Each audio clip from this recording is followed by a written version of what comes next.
എടപ്പാൾ മൂതൂർ സ്വരഗംഗ സംഗീത വിദ്യാലയത്തിന്റെ സംഗീത album ശ്രദ്ധേയമാകും. Edappal Muthur സ്വരഗംഗ സംഗീത വിദ്യാലയം പുറത്തിറക്കിയ കർണാമൃതം എന്ന സംഗീത ആൽബമാണ് യൂട്യൂബിൽ ശ്രദ്ധേയമാകുന്നത്.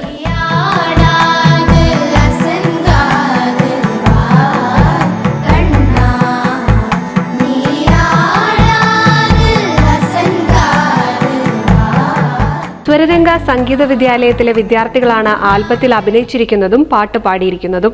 സ്വരഗംഗ സംഗീത വിദ്യാലയത്തിലെ അധ്യാപകനായ മണികണ്ഠൻ മൂതൂരാണ് സംഗീതവും സംവിധാനവും നിർവഹിച്ചിരിക്കുന്നത്. മൃദംഗം ആദർശ് എടപ്പാളും ഛായാഗ്രഹണം ഉത്തമൻ കാടഞ്ചേരിയുമാണ് നിർവഹിച്ചിരിക്കുന്നത്. ഓർക്കസ്ട്രയും ഓഡിയോ റെക്കോർഡിംഗും നിഖിൽ പ്രഭയും നിർവഹിച്ചു. സ്വരഗംഗ സംഗീത വിദ്യാലയത്തിന്റെ നേതൃത്വത്തിൽ രണ്ടാമത്തെ സംഗീത ആൽബമാണ് ഇപ്പോൾ പുറത്തിറക്കിയിരിക്കുന്നത്. ഒരു എണ്ണം ചെയ്തിരുന്നു മുന്നേ, ഒരു കാവടി ചിന്ത എന്ന പേരിൽ ഒരെണ്ണം ചെയ്തിരുന്നു. ഇപ്പൊ രണ്ടാമത്തെ ഒരു വർക്ക് പുതിയത് ചെയ്തിട്ടുണ്ട്, ഞാൻ കർണാമൃതം എന്നുള്ള പേരിൽ. അപ്പൊ ഞാൻ പഠിപ്പിക്കുന്ന കുറച്ച് കുട്ടികളെ വെച്ചിട്ട് ഒരു 8-9 കുട്ടികളെ വെച്ചിട്ട് ഒരു ആൽബം പുതിയത് ചെയ്തിട്ടുണ്ട്. ഇത് ചെയ്യാൻ കാരണം പഴയ ചെയ്ത വർക്ക് എല്ലാവർക്കും ഇഷ്ടമായി, എല്ലാവരും അതിനെപ്പറ്റി ഒരുപാട് സപ്പോർട്ട് ചെയ്ത കാരണമാണ് പുതിയൊരു വർക്ക് ചെയ്യാൻ കാരണം.